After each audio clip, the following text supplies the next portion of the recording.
तिहारको समयमा बम गोला बारुद पड्काउँदै समाजमा त्रास ल्याइरहेको समूहको भयो पर्दाफास।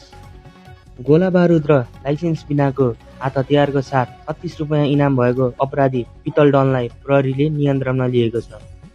36वटा भन्दा बढी अपराधिक क्रियाकलापको मास्टरमाइन्ड आफ्नै साथीहरूसँग मिलेर आफ्नै बुबु प्रेमिकाको बुवा टोयलेट गएको अवस्थामा उक्त टोयलेट पड्काउन जाँदा कमिसनर कल्लुको टिमले गोला बारुद र कन्टिमेट हतियार सहित पितल डनलाई रङ्गे हात समातेको छ।